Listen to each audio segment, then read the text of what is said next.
Welcome to Loving Me Before I Love You with Tammy Nicole, the podcast dedicated to you loving and putting yourself first. Others have come first in your life for years, and you know it's time for that to change. You're about to be empowered to set healthy boundaries, confidently have hard conversations, unapologetically put yourself first, and live the peaceful life you deserve. Remember, self-love is essential, and loving yourself sets the stage for every other love in your life. So get ready to embrace self-love like never before with your host, Coach Tammy Nicole.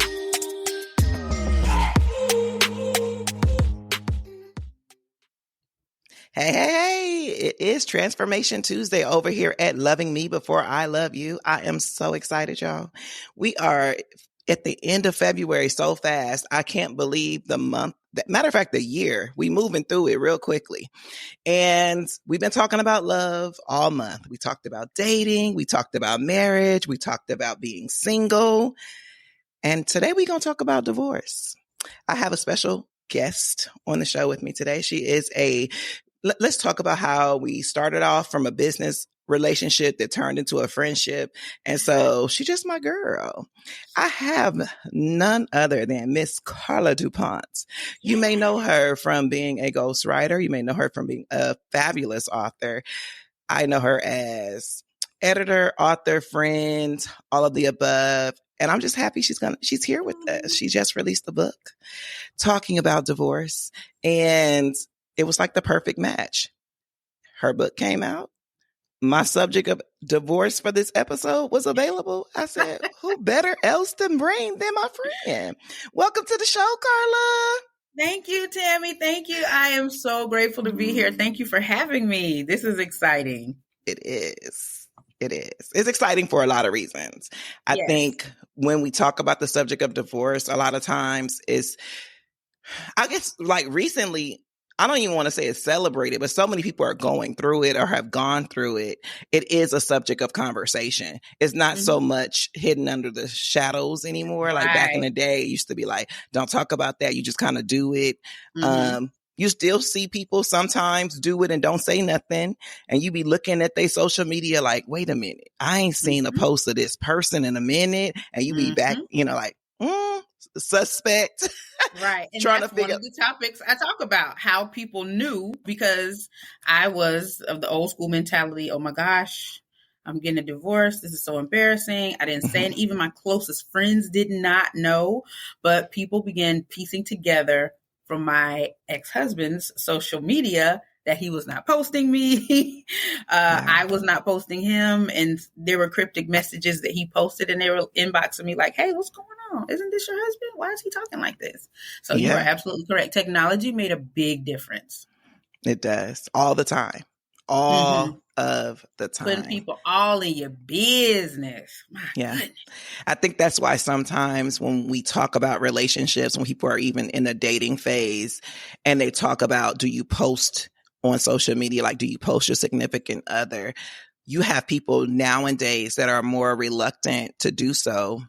And not just because they're ashamed of that person, but they're not, I personally think it's because they're not 100% sure about the relationship. And so because I don't know if you're going to be here in 6 months or in 3 years or whatever, it's like, why am I posting? Right. Exactly. There's a saying that says, private until permanent. And even though we all know marriage is not permanent, but it's still you taking that extra step to say, I love you. I want you in my life. I want to grow with you. I want to be on this journey with you. So I think my husband and I were together coming into social media, what it is now. When we began dating, we started dating in high school. Broke up and then got back together. He had finished college. I was still in college. So social media back then was a prehistoric dinosaur compared to what it is now. Like you still needed a college email address to get a Facebook account back then. And so, of course, I was showing him, but I think moving forward, I will exercise caution because you're right. I'm not sure if you're going to be here. And while we're in the dating phase, Right. You may be dating other people, and I don't That need part. somebody coming in my DMs like, "Oh, I was with him last week." Okay, sis, so was I. What are we talking That about? was you. This is me. Right. Right. Literally, I Mhm. talk about that a couple of episodes ago. I had a gentleman on who's a relationship guru in Atlanta, and we were talking about the differences between dating and courting Mhm. and how we don't understand the difference. A lot of us think because we're dating someone that we're in an exclusive relationship. And yeah, no, that's not the case. No, Dating is especially not in collecting 2025. data. Oh Lord, baby, this hookup culture has wrecked dating and courting, I believe, because Yeah. everybody just wants to, in this Lord, 25 to 45, I would even say 25 to 50. Everybody's just like, yeah, whatever. It's going to be what it's going to be. Like, no, Yeah. we need a little purpose, a little structure, what is your goal? What's Be open, respect? honest, and upfront with your goal. Yeah. And if you are just looking for a hookup and I'm just looking for a hookup, that's one thing. But if I'm telling you I want to be in a relationship and you know that's not what you want, just be honest about it. Yeah. They act like they don't know how. It's very, yeah, that's a whole nother subject because it's like, it's a lot. It really Mm-hmm. is a lot. Relationships as a whole is a lot. Mm-hmm. But once you get into them and you take the step, walk down the aisle, and then it doesn't work, that process, that piece of the separation. I literally watched a TikTok, I want to say a few weeks ago, where the girl Mm-hmm. was like talking about her soon to be ex Mm-hmm. moving out of the house. She was like, I'm working from home and he's packing his boxes and he's moving out. And she was sad. But it was like a known thing. Like, it's a process for them. Like, this was like the date he was supposed to move out. She just Right. she didn't Yeah. realize she would be working from home. She didn't realize that she would be sitting Oh, watching him do it. and watch him Oh my do it. gosh. I don't think that would have gutted me. So in my book, OMG, I'm divorced. Yeah. I talk about ways that women can, and I'm speaking directly to women, especially women with children, but I speak to tactics and tools you can use to heal yourself and help to get over that emotional hump. Some people can move on at the snap of a finger, like you out at 6 o'clock, by 8 o'clock, I'm outside. For others, it takes a longer time. And I was one of Mm-hmm. those who got caught in it taking a longer time. And I felt like I got stuck. But he left when I wasn't here. And I don't think I would have been able to stomach watching Mm-hmm. him pack his stuff and leave. He was very strategic when and how he did it, which was repulsive to me. But I don't think I could. I would have appreciated a conversation, not just a "Hey, I moved out today" text. That would have been nice, Mm-hmm. but I don't think I could have stomached watching. Mm-hmm. And especially if we've had the conversation about breaking up. Yeah, you said you wanted to move on, but you've been living in the other bedroom for a couple months. So in my head, it's like I hear you. It wasn't My real. brain hears you, but my heart is not computing what you're saying because you're here. So as long as you're here, we still have a chance to work it out. And that's the space I operated in for a while. Yeah. I think when it becomes real is when the work starts. And sometimes it's different for everybody. Because when I went through my divorce, we were separated, not separated, right? So I had moved to Alabama to start a business. He had stayed in Georgia from a financial standpoint of him working a solid job, having, great insurance. And it was in that separation that I came to full understanding that I was done. Wow. And I was done from a standpoint of I had both kids in Alabama. And while he was still sitting here in Georgia, basically living his best life. Now, I don't know what he was doing. I'm not here to say, ooh, he was really living his best life. But he didn't have the weight of the full family on his shoulders in that space and I felt unsupported. Mm-hmm. And I was like, yo, if I'm going to do this by myself, I'm going to do this by myself. And instead of me having to have a, ooh, we're getting divorced kind of like reaction or what have you, I grieved it before I presented it. So it was more so like I had mentally and emotionally checked out on my own and cried and processed and said that I was done prior to saying, here's your divorce papers, I'm done. Wow. And which made the process for me slightly different. So a lot of us go through it different ways because of how it per se evolves. Like, how does the relationship actually dissolve? And then how do you evolve from it?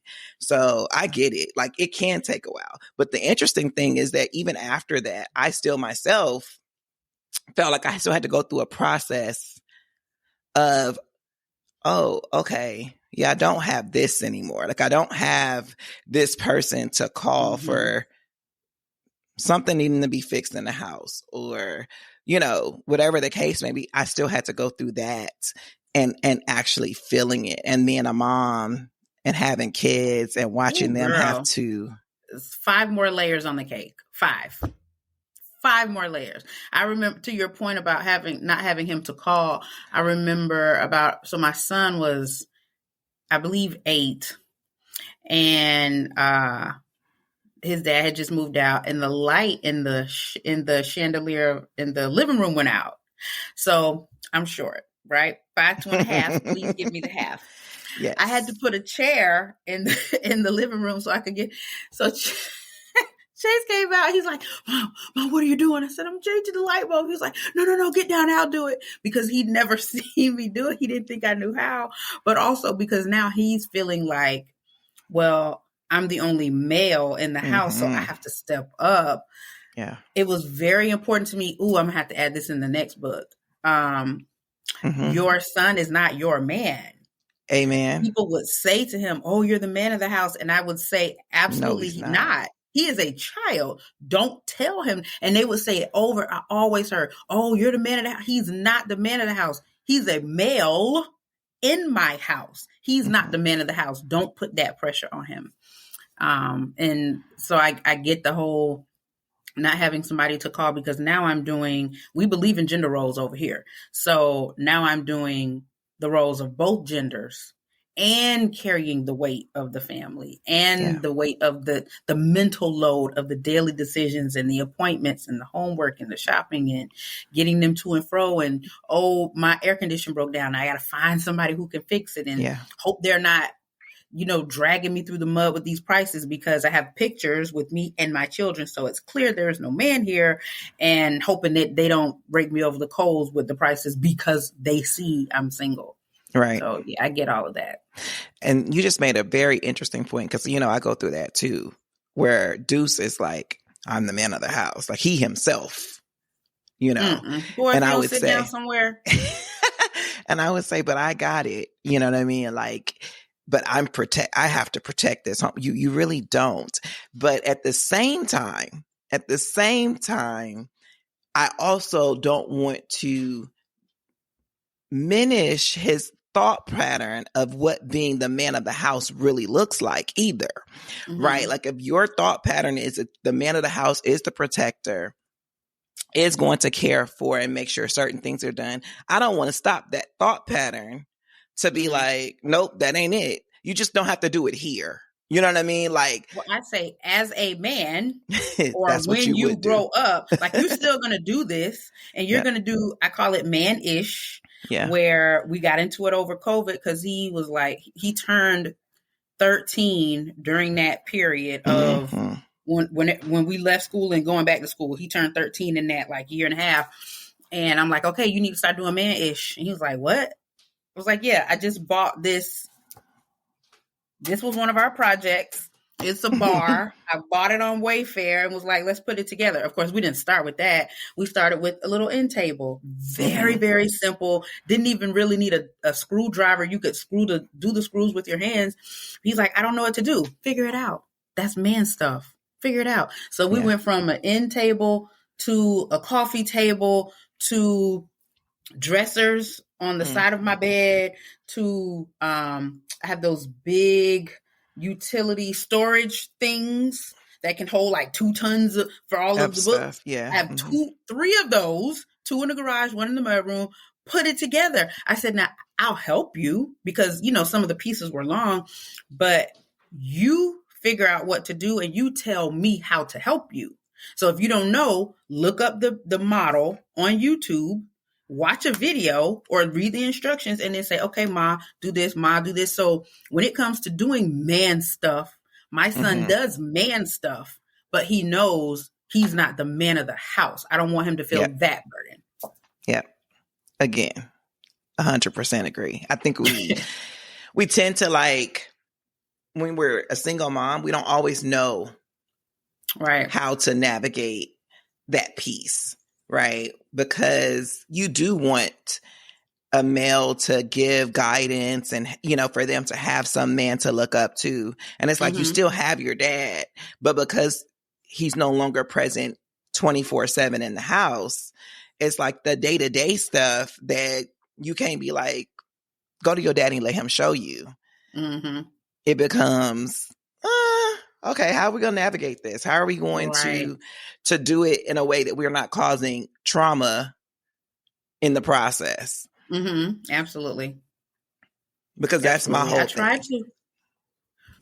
I tried to create an open space, a safe space for him. And this part probably to a detriment, but just so he knows he can always come and talk. Like, no matter what, you know, your mama's in your corner.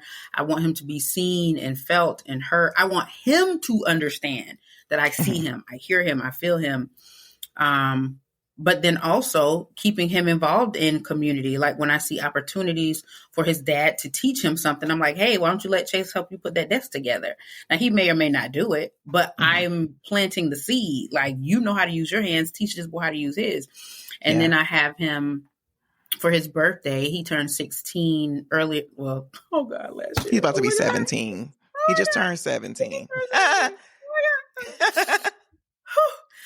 So, and that was my first viral video, by the way. That cake debacle. My second.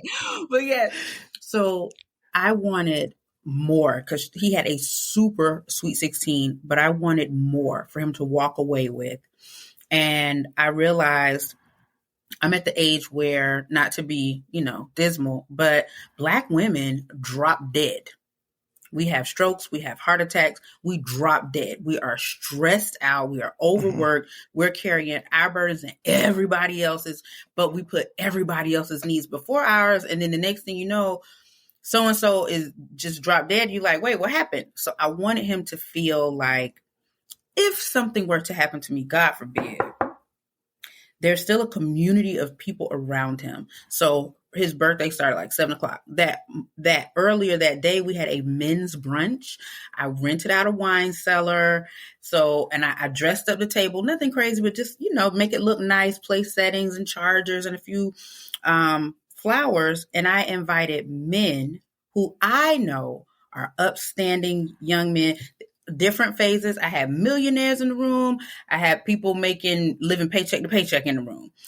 But I wanted them to pour life into him and let him feel supported and appreciated. So they were giving him advice they wish they had at his age so he could take that advice and move forward. And that was very important to me. So yes, even though his dad is very active in his life, but he's not here in the day-to-day. And there are going to be times, even if we were still married, where Chase would not feel comfortable talking to me or his dad. So I want him to have people who he can say, hey, pick up the phone like, hey, I really just want to run something by you. Is that okay? And they understand, you know, this is community. This is his village, and be able to do that for him. Yes. And I love that you did that because it inspired me to do it for mine. So this weekend, his thing will be happening for his own thing. So I love it. Oh yeah, we did that. So yeah. Exactly. You got to do it. And as a mom, like you have to find other resources that's beneficial. And honestly, I think the girls should get it too. You know what I mean? Like they should. I planned a period party for this one. And then I don't know, something happened. Like, my uncle passed away, and that was just. But he was more like a grandfather. So that took I lost two uncles in the same week, and then the next month lost one of my best friends. I forgot all about her little period party, but we'll get to it. Right. We'll do a woman's thing for her coming of age. Absolutely. Yep. I have to do that for Kari. Like, she's going to turn 13, and it's like the time is nearing. I literally was in tears at the beginning of January when the flashback of this picture happened 13 years ago. And I was like, wait, she's literally about to be 13. And it just made everything so surreal happen. Like, boom. It also reminded me like that, because I divorced their dad when she was 3. So it's been 10 years. My God. It's been 10 years. And that is like all of the things that have happened in life over those 10 years. It's like, it's a lot. It's a lot that has been missed. It's a lot that has actually happened. You know what I mean? But it's still a process, and everybody still has to grow. You have to grow through the journey. You can't just. Oh my God, hold on. Girl. Talk about these kids growing up. I can't. You can't take it, right? Wait a minute, Jesus. Yeah, okay. It happens. It's happening quick, though. We're planning senior pictures. Yeah. And I'm just like, oh my gosh, I can't believe I'm here. Like sometimes I walk in his room and just start hugging him and holding him. He's like, Ma, what's wrong? And I'm like, where's my baby? Like, you used to fit in my lap and you're bigger. Oh my God, wait, I just need 2 more minutes. And his friends are like, is your mom okay? Because they'll be on FaceTime. Yeah, because they always on the phone, right? That part. Always on the phone. Yes. Oh, so I get it. And it's like, I also like proud myself on them being resilient and learning to bounce back and learning to push forward and not just stay stuck. Absolutely. You are absolutely. And you are absolutely right. And they get that from us. We teach them how to be resilient or not, which is why there's this whole like anti-bullying, but the kids are so much weaker and softer now because there was a space created for people to feel like, okay, I'm not going there. But you're right. They watch us, they see what we do. And I remember, real quick story, so I have 2 bathrooms in the house. And my daughter called me. She was probably like 5 or 6. She's like, Mom, we have a problem. I said, okay. She said, the water won't go down. And I was like, what do you mean the water won't go down? So I went into the bathroom. She had taken a bath. The water wouldn't go down. Now, sis takes real, like, luxurious baths. Got the little pillow and the bath bombs and the pedals. And I'm like, oh my gosh. So I told Chase, I was like, just use my bathroom. I'll figure this out tomorrow. He was like, Mom, the water's not. So I had 2 tubs with standing water. And I'm like, okay, what is happening here? But I literally was standing there about to lose my mind. But out of my peripheral, I saw them right here. And I said, okay, Carla, you can lose all your marbles crying and screaming in front of these kids, so I chose the or. And I just said, okay, Lord, I don't know what's going on here, but I thank you for already having a plan in action. Thank you for already sending blessings of restoration and somebody to come fix this without it costing me an arm and a leg. In Jesus' name, amen. And then a month later, I don't remember what happened, but something happened with Chase.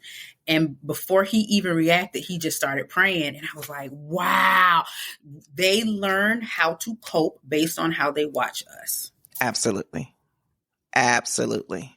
And their happiness is dependent upon yours. Yep. It's, statistically said, honestly, that a child's happiness and how they feel in life is dependent upon the mother's happiness when she's around them. So, which for me was also a part of why I wanted the divorce, because I wasn't going to continue to be unhappy, pretending to be happy just so they can say that they grew up in a 2-parent household. Amen. And we don't always talk about that piece. We, when I looked at just marriages that people say are longevity, that are lasting, are they lasting, thriving, and happy? Or are they just existing to say that I've been married for so many years? And to me, that ain't healthy. Like if you're 100% miserable, energy is real and kids feel it and they understand it. I remember having conversations with friends who we thought they were living in a wonderful home because they had 2 parents in the household, and they would be talking about, but my mom and daddy fight all day. Like, but I'm not happy in this space. Right. So why are we staying? Why are we keeping the environment toxic just to say, I've been married for 30 years? Yeah, I think people sometimes think it's enough. I remember one of my friends was in a very toxic marriage. And I mean, it's like she'd been married the whole time I knew her. And I could never remember a time of her just being happy. And so she's at this, cross in the road, fork in the road. And I said, of course, I've been through a divorce. I don't recommend that to anybody. That is not a prescription I would write out. But you have to think about what you're teaching your kids. Are you teaching them dysfunction, mommy, daddy fight? They see y'all fight. They don't see you resolve it. And then all of a sudden y'all are good. So you're teaching that dysfunction. You're teaching them unhappiness. And is it worth it? Digging deeper, because, I like to put people on my couch. Digging deeper, I found out her husband's dad had walked out. And even though his dad was still around, he wasn't present in the home. And so her husband felt like, because I'm here, this is enough. So it doesn't matter what kind of life we live. It doesn't matter if I'm not taking time with my kids and taking them on dates and hanging out and doing fun stuff. If I'm here, that's enough. And it's not. And the same, to your point, in a marriage, just being in the same space, having the same last name at the same address, that's not a life. You want more than that. We're not here for a long time. You want to enjoy yourself. You want to have a friendship. You want to grow together, love on each other, experience life, and just have fun. Like your definition of fun is different than my definition, but whatever our definition of fun is as a couple, let's do that. Yeah. Tell them all the time. All the time. Hey, hope you're feeling the love in today's episode. We'll pick back up where we left off in a moment. First, we're excited to share that Tammy has a collection of self-love t-shirts, hoodies, mugs, and journals for you to express how much you love yourself to the world. From comfy hoodies to motivational mugs, there's something for everyone. While you're listening to today's show, feel free to browse the full collection at IamTammyNicole.com. Thank you, and without further ado, let's get back into today's show.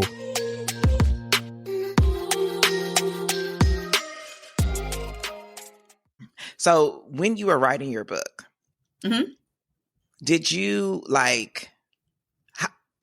so I know it had to be very difficult just reliving, because you're writing, right? Like you're literally reliving everything that you just experienced. And those experiences are never far away.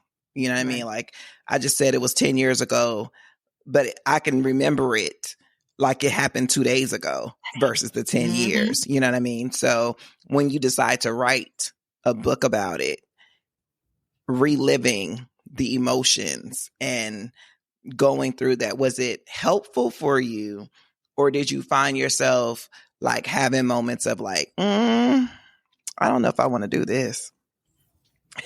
So because I am a writer and I teach to write for healing, I knew I would use it.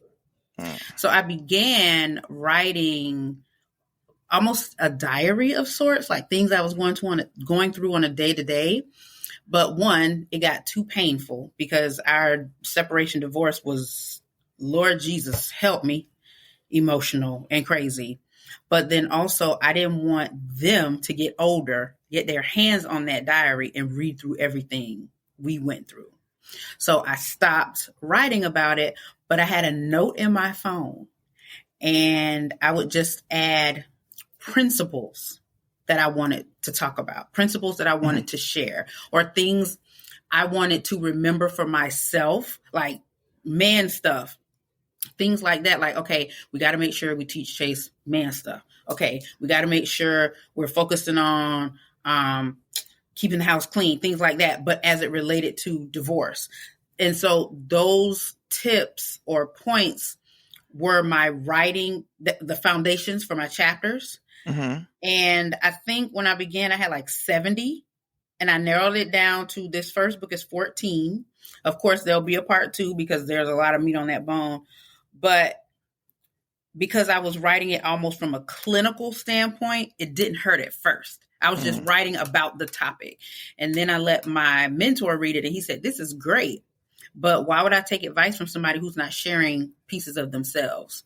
And I was like, oh gosh, I got to add stories? He was like, isn't that what you teach your clients? When you ghostwrite for people, isn't that what you do? So having to go back and add those stories is what killed me. So I did a batch writing, and it's where they were with their dad for the weekend. My house was clean. I didn't have anything to do, or maybe I did, but I was intentional about staying in the house.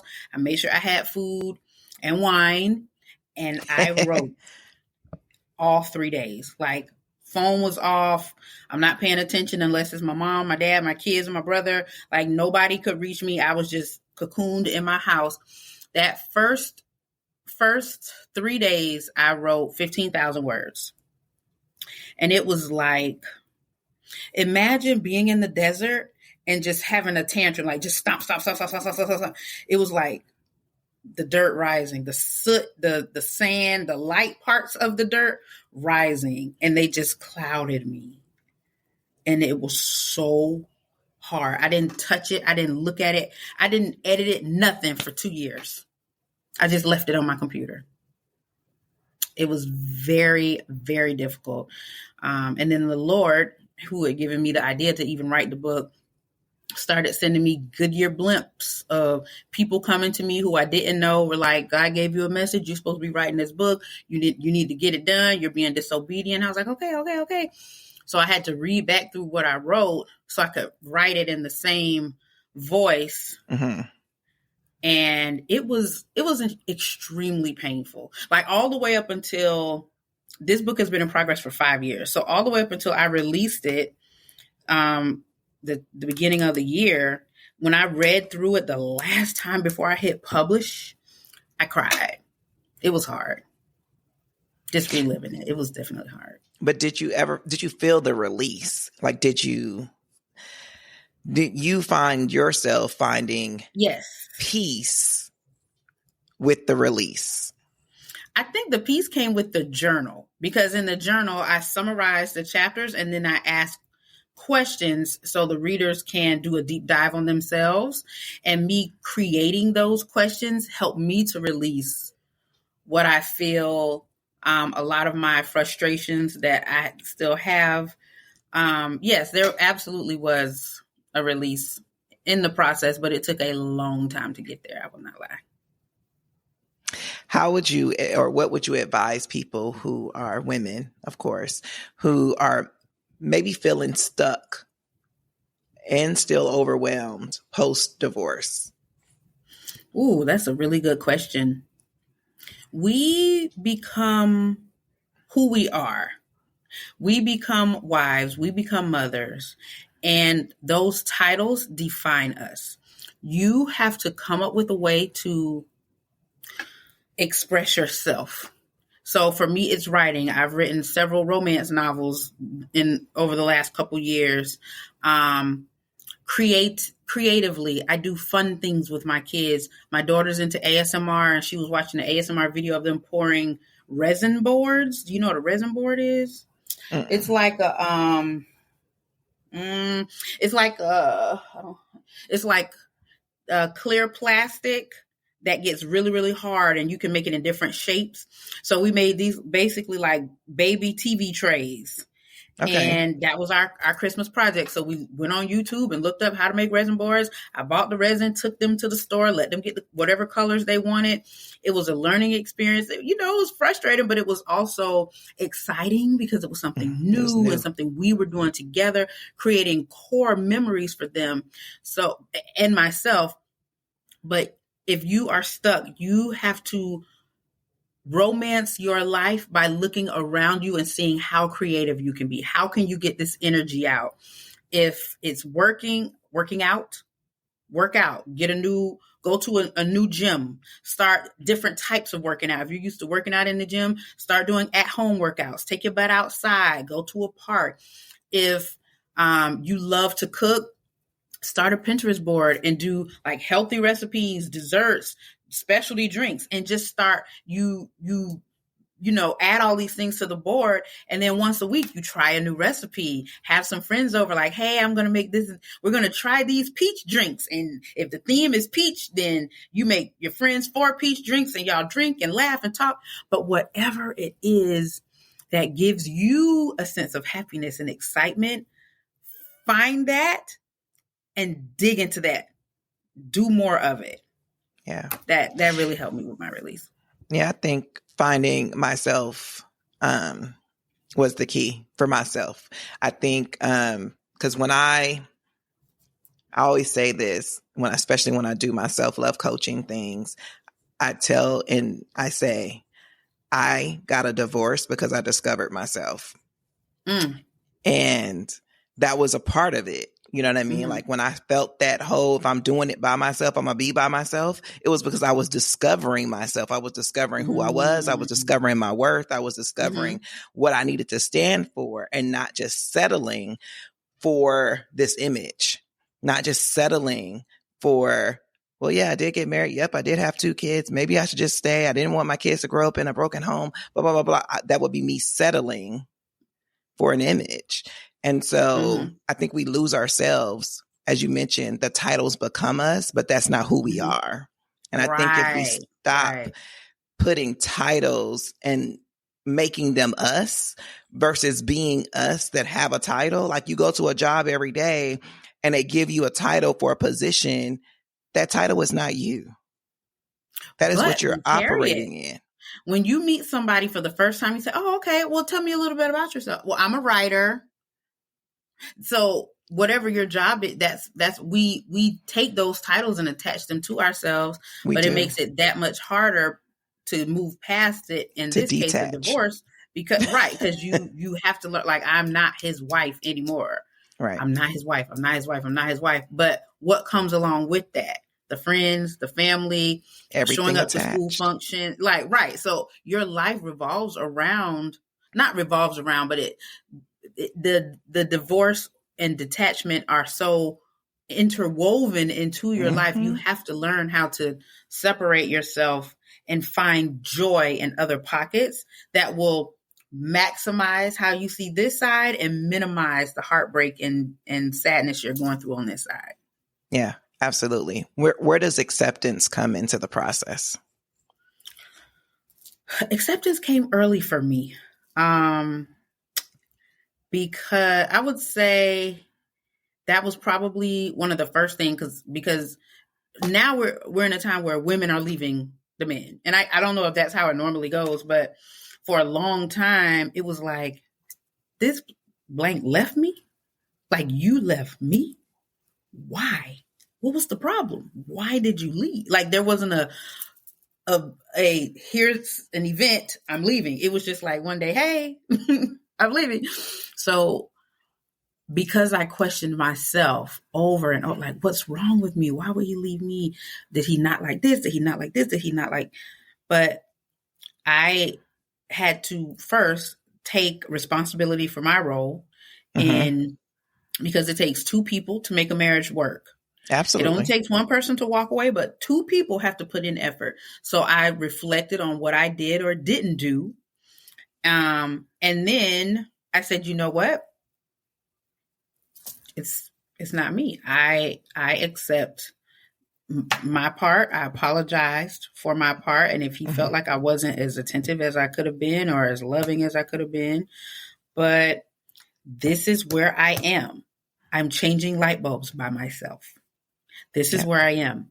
I'm taking my kids to school by myself. I'm picking them up by myself. I'm having to plan. We alternate Christmas and Thanksgiving. I'm having to plan this holiday by myself. So the acceptance for me came early, just like, okay, Carla, you can cry over spilled milk or we can get to it. So what we're going to do? Yeah. Get to it. Yeah. I think a lot of times because when I think about, for me, it was more so I made the choice, right? So having that, you chose this as the reminder of why you're doing X, Y, and Z alone, or why, like you just said, you're by yourself for Christmas, or any of the things that you would normally do with this partner. And you're now doing it by yourself. For me, it was always but you chose this. And accepting that I chose it for the right reasons. All right. You know what I mean? Like, but still having to accept. Exactly. But so I still had to accept that piece. And it was like, you still go through the emotional roller coaster. No matter who decided to make I believe that the choice. I believe that. And I still think men go through it too. They may look like they move on very quickly because they have been told emotional is not something they're supposed to express. But I will bet, I see that look on your face, I will bet money that they still have their moments when no one is around. And you'll win that bet. You will win that bet. Yeah. They are still having their moments. They may not express them. They may not say anything, but they're having their moments. And a lot of times you can see that moment too in how their behavior is towards that ex. When they sometimes make stuff difficult for you to do, like the simple things, that's because they're regretting that they didn't do what they needed to do to maintain what they technically already had. They have emotions. They may not want to, let them out, but they definitely are experiencing. Yes. And if you watch their behavior, you will see. At first, I was like, "Oh my God, he's moved on. He's living his best. Oh my gosh, what's happening?" But watching the person I knew, I was like, okay, bro, what's really going on? And of course, he would never admit it. But I was able to see, and then not just him, but watching some of my guy friends go through divorces. I'm like, bro, you need to chill. Like, you need to sit down and allow yourself to feel. I know you don't necessarily want to, but you're acting out. And I think the difference is they're taught to be so macho and not express themselves. So they call us emotional for expressing ourselves, but their expression is so much bigger and grander and more violent and harsher. They threaten us. They harass us. They stalk us. They take money out of our accounts. They do things to provoke a reaction out of us. So when we react, then they can do what they really want to do and blame it on us because no, we're not going to do that, sir. Absolutely. Well, I'm not. Right. But you have to be self-aware yourself. And I think have to be self-aware. Right. That's where, like, again, learning to love yourself, learning to forgive yourself for the part that you played, healing after the fact, and really becoming more focused on you allows those things when they happen to be like, oh, okay, I see it. Like, I see it coming. I saw, what they say, clock that. I clocked that. Clock it. That's the other part about having kids. It's like you learn all these, because if you didn't have no kids, baby, you be lost. You be lost. These kids talk about everything. I'm talking to other people who don't have kids, but when I say things to my friends who don't have, she's like, "What? What do you mean?" I'm like, "Girl, never mind. Never mind. I've been talking to Chase." Yeah. That part. So, okay. What are practical steps that people can take to start to rebuild their life post-divorce? Oh, this is good. I would say one, get a lifeline or two or three. So you have to have people who are yours, not yours and your husband's, but people who are yours, who you trust, who you can vent to. They'll give you honest feedback, but they are also a safe space. So when I call my lifelines and say, oh my gosh, I wish like a life-size mosquito would just fall from the sky and suck all the blood out of his body and his corpse just turns to dust and dissipates into the environment, they laugh and they know I'm joking and there's no judgment. So find your safe spaces, your lifelines. Two, it's up to you to create your life moving forward. Mm-hmm. So do you want to look back in 5 years and be like, oh my gosh, I've been asleep? Like myself, I just woke up one day and was like, damn, where did the last 5 or 6 years go? Because I allowed it to affect me so much. Mm-hmm. And I suffered with clinical depression, so that didn't help. But I allowed it to, I wouldn't say I allowed. I wasn't intentional about getting out of the space early on. So try to find ways for you to heal. Get outside, get some fresh air. You cultivate your community. Go get some other mom friends. Get some friends at your neighborhood Y. Go on Group Me. See what's going on in the city and just go somewhere and meet people. But you have to create a community or cultivate a community of people who you don't have to see them all the time. One of my friends I see like 3 or 4 times a year. But if you have 3 or 4 friends that you see 3 or 4 times a year, now your social calendar is getting booked up and you're meeting people and you're getting out. And then I would say, learn to find safe spaces for yourself to be yourself. I have a Thursday night ritual because their dad gets them every Thursday night. So I try not to book anything on Thursdays because that's my me time. So once I know they're good, I don't have to pick them up from school because sometimes his job, I have to go pick them up. I get me something to eat.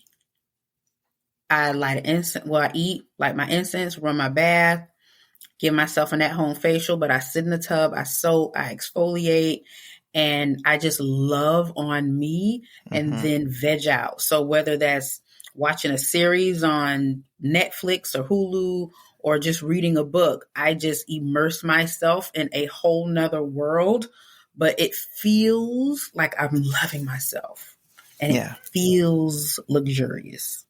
Yeah, absolutely. I 100% agree with that.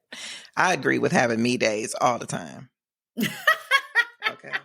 I'm a me day queen. I wish I could have them more often, but yeah, I'm like he just took them. They were gone from the 27th, and I didn't get them back. That was Thursday. I didn't get them back until the first Tuesday in January. So they were gone for 12 days. I was like, oh my gosh, what am I going to do with all this time? But baby, I put my phone on Do Not Disturb and just, I lived a life. I watched the series, cooked some new dishes, did some cleaning up, declutter. Oh, that's another thing. Clean up and declutter. So my house looked just like the day he left. I couldn't afford to pick up and move. My daddy wasn't a filthy rich guy who was like, here's $1 million check, Carla, go buy another house. So I had to figure out something I could do in my own space. So after I cut all my hair off, I still felt a sense of cabin fever because my home still had his energy. So went on Pinterest and I put in dining room decor, bedroom decor, living room decor, and I would just add things that I saw that I liked. So I wanted something, this used to be navy blue. I wanted something, blue is my favorite color, but I wanted something fun and bright and vibrant. That didn't look like him. So robin egg blue, and they got these big old decals from Etsy, but take your time. And that is another type of escape, because for me to get this dining room together probably took about 2 weeks, a couple trips to Home Depot, the at-home store, scrolling on Etsy, scrolling on Pinterest, Wayfair, trying to find different things. So that's another way to, one, get unstuck, but also move on post-divorce. Just freshen up your spaces, one room at a time. That's a really good point, because if you are staying in the home that used to be the marital home, it is a standing reminder 24/7. The room you go into. I remember I got a new bed. Yep. I need new mattress. I need new, baby, new comforter. I was like, everything. I changed the comforter. I was like, this ain't enough. Nah, I need a whole new bed.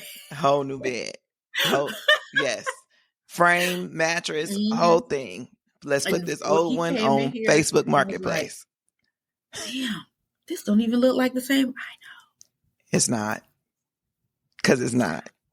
The address is the only thing that's the same. Because it's not. And you have to do that. You do. You and have for my to kids do it. Too. They got room makeovers. Chase has had 2, but yeah, let's do something else. Let's get us some business. Yeah. Mm-hmm. So then that energy. Yes, absolutely. But because we have kids, the ultimate thing or the big conversation is co-parenting, right? How do you reestablish that level of relationship while implementing boundaries for your ex? So this is probably the most difficult. Because I am a Virgo. So one, I don't get too worked up. And when I feel myself getting worked up, I'll just be like, you know what? It's not worth my energy, and deflate. To that point, when he was frustrated and wanted to argue, I'd let him do and say and be, and I would cower, who I was. How can I say this without? There was a certain level of cowering that happened during the marriage I was not realizing I was doing to appease him, or that he was doing to me. But in the divorce, I just let him, blow up. And sometimes I will argue, but then I just be like, man, whatever, it's not worth it. But there came a time, a specific instance where it was like, I got time today. And we got to it. I mean, we got to it. And it was so bad. Not that first time, but then we got to it again. And he had to call me back and apologize. He's like, you know what? You were right about everything you said, and I'm sorry. Because whatever it was he said, which I'm not getting into specifics, but I was like, how dare you say that? You're carrying this angry single black woman narrative that we don't have. I don't call you being upset. I don't text you. I don't care about who you're with and what you're doing. The only questions I ask you about are regarding the kids. Like, your personal life is your personal life, but you saying all this blah, blah, blah, blah, blah. The things he had just said to me, I was like, this don't have nothing to do with the conversation. But I had time, and I went off from my house all the way to Cumberland. It was about 35 miles. Well, 35-minute drive. Went slap off. And so after that, I started standing up for myself more. But I would say, try not to let the emotion of the divorce interfere with parenting. Even married couples disagree on how to raise their children and different things that children should have and do and be. But when you're divorced, it's that much harder because you don't have to look at this person. You're not waking up to them, going to bed with them, so you don't care how they feel. But don't let your anger with your ex affect their relationship with their children. Me and him would cuss each other out, and then I would be like, here, Chase, call your dad. Because I still want him to have a relationship with his dad. I want my daughter to have a relationship with their dad. That's their dad. So try, and it's going to be really hard, especially at the beginning, but try to take the emotion of the divorce out and just get to the point that you need to get to and figure out what your boundary is. Stand firm on that boundary. Absolutely. And for those that maybe the dad is not as involved, maybe they don't want to participate, I think it's also good to just express that to kids of you build the relationship the way you want to build it. However that is, whatever it looks like, that's on you. Just know I'm not preventing you from having one. Absolutely. Right. I would never, and I talk about that in the book. I said, my children have a father and his whole side of the family. Why would I alienate them from him and his mom and dad and sisters and aunts and uncles? Like his mom can call me right now and say, I'm in Macon. I'll be there in an hour. Okay. It's my weekend. But I'm like, hey, y'all, Mimi's coming. Showers, overnight bags. Like, I want them to have that relationship. Right. And a lot of women try to use their children as a pawn, and that's so unfortunate. Unfortunate and sad. Yeah. Nah, come get them. Come get them. Because I need a break. Because I just had them all week.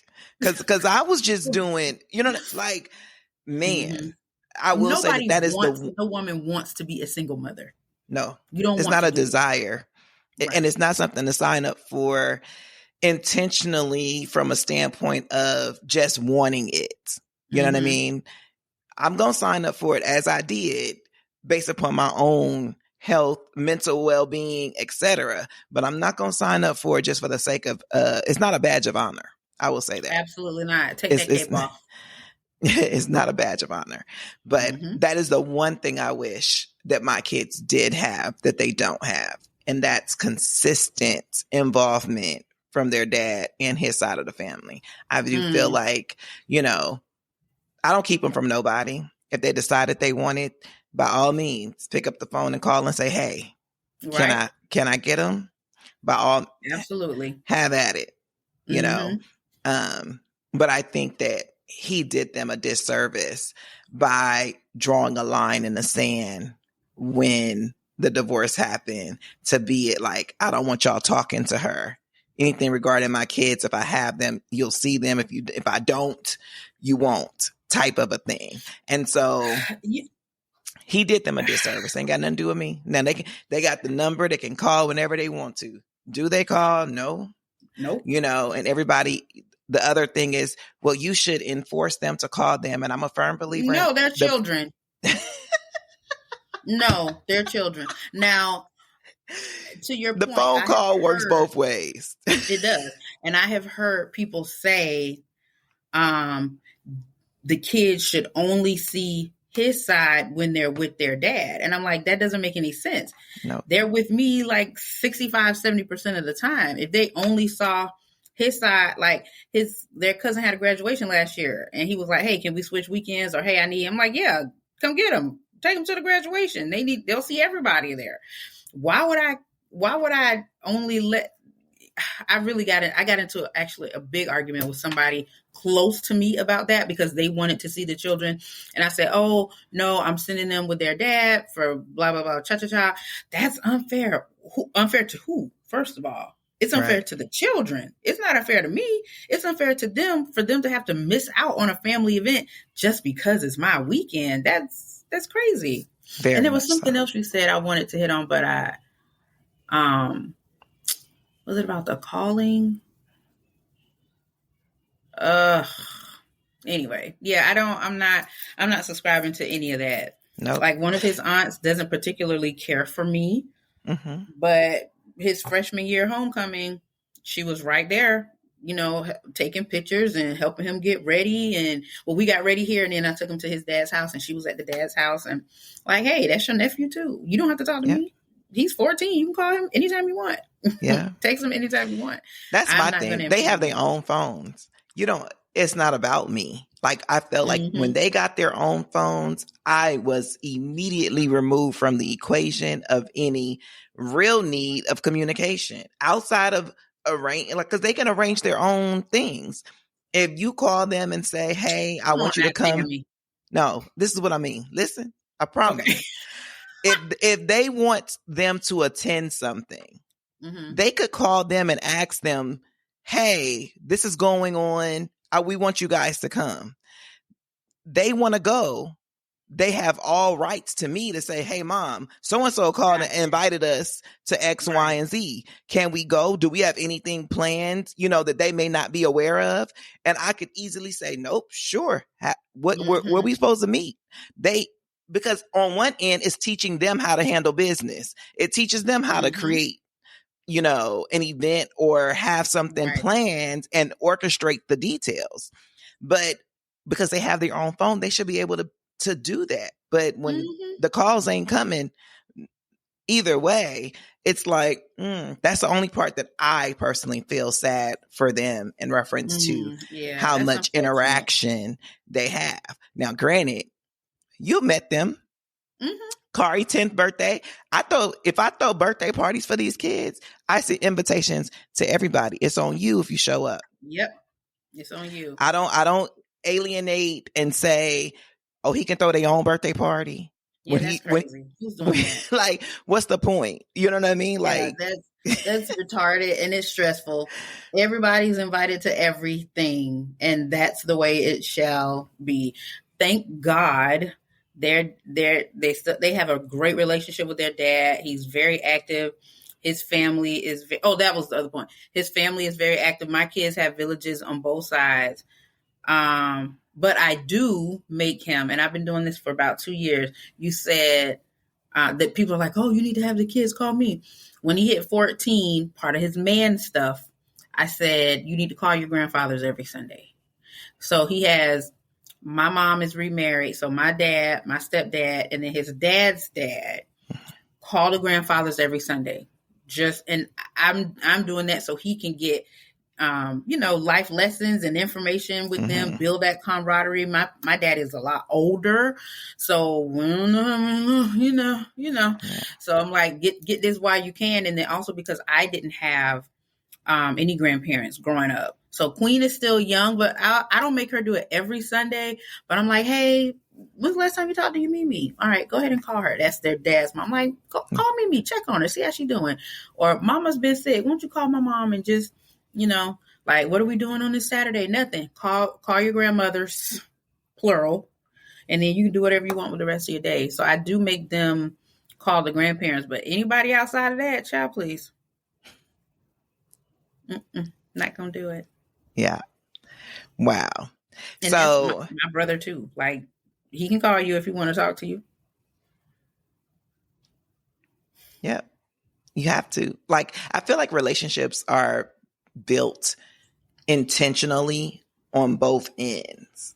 You know what I mean? Like, if you're not, they have to be spearheaded by the adult. If the adult is calling, then one day the child will say, well, dang, I haven't talked to Uncle CJ in a minute. Let me call and check on him. Now it's reciprocal and y'all build that relationship. But I'm not going to put that on my child to be the only one reaching out to you. I'm not. Absolutely. But I just feel like it goes both ways. That's what, but I do think that divorce can be hard on all parties involved, but I also think that there's always light at the end of the tunnel. There's always restoration, peace that can be rebuilt and developed, but it has to start with you. Absolutely. I concur. So I want to thank you so much for joining us. It has been a great conversation. Definitely tell everyone where they can find the book, how they can get in touch with you. They may be over here trying to decide to write their own book. They say, oh, wait, I can tell my story. And you can. So OMG, I'm Divorced is available on Amazon. There's the book and a guided journal. This is the print proof. That's why there's the thing there. It won't be there when you buy it. It's available on Amazon. You can search it by title or by my name, Carla DuPont. You can also find me at Happily Living After. That's TikTok, Instagram, and Pinterest. Oh, and Facebook. Happily Living After. I post inspirational videos, funny videos, just to help you heal and move forward, learn who you are, rediscover yourself post-marriage. Awesome. As we always say over here, remember, love yourself so much that the love from others is a bonus. I'll see you guys next Tuesday. Thanks for having me, Tammy. Awesome. Bye, y'all. That's a wrap on another episode of Loving Me Before I Love You. If you enjoyed today's episode, please take a second to show your support by subscribing and leaving a positive rating and review on Apple Podcasts, Google Podcasts, iHeartRadio, and Spotify. Stay connected with Tammy. Make sure you're following her on Instagram and TikTok at Coach Tammy Nicole. If you like to work with Tammy or have any questions you'd like her to answer, please head over to www.IamTammyNicole.com. Until next time, always remember to love yourself so much that the love from others is a bonus.